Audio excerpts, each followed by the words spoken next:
First இன்டர்வியூவில் நான் பண்ண இந்த 3 மிஸ்டேக்ஸால் என்ன அந்த இன்டர்வியூவில் ரிஜெக்ட் பண்ணிட்டாங்க.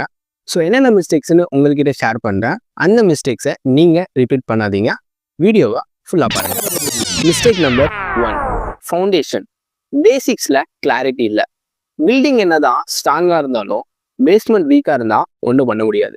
ஸோ அதை மாதிரி இன்டர்வியூ கொஷின்ஸ் எல்லாமே மோஸ்ட் ஆஃப் பேசிக்ஸில் தான் கேட்பாங்க. ஸோ பேசிக்ஸில் ஸ்ட்ராங்காக இருந்துக்கோங்க. Basics is a matter. Mistake number 2, நீங்கள் என்னதான் ஒரு விஷயத்த ஒழுங்காக கம்யூனிகேட் பண்ணி அவங்கக்கிட்ட கன்வே பண்ணணும்னு நினச்சாலும் இந்த விஷயம் உங்களை தடுத்துரும். அதுதான் ப்ரெஷர். ஸோ எங்கேருந்து தான் வரும் தெரியாது, ஆனால் நீங்கள் இன்டர்வியூ ஹாலில் போன உடனே கண்டிப்பாக வந்துடும். ஸோ இதனாலே உங்களால் லாஜிக்கலாக எதையுமே எக்ஸ்பிளைன் பண்ண முடியாமல் போயிடும். ஸோ இதனாலே நீங்கள் ரிஜெக்ட் ஆகிடுவீங்க. ஸோ நான் பண்ண இந்த ஒரு காமனான மிஸ்டேக் இது. ஸோ ப்ராக்டிஸ் அண்டர் த ப்ரெஷர்னு சொல்லுவேன். ஸோ மிஸ்டேக் நம்பர் 3, எனக்கு ரியாக்டை யூஸ் பண்ண தெரியும், ஆனால் ப்ராப்ஸ்னா என்ன, ஸ்டேட்னா என்ன, ஹூக்ஸ்னா என்னன்னு சொல்லிட்டு என்னால் கிளியராக எக்ஸ்பிளைன் பண்ண முடியல. ஸோ இதுலேருந்து நான் என்ன தெரிஞ்சுக்கிட்டேன்னா, usage is not equal to understanding.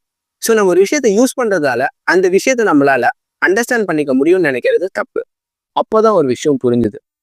First இன்டர்வியூவில் ரிஜெக்ட் ஆகிறது நார்மல் தான். They are not testing your perfection, they are testing your foundation.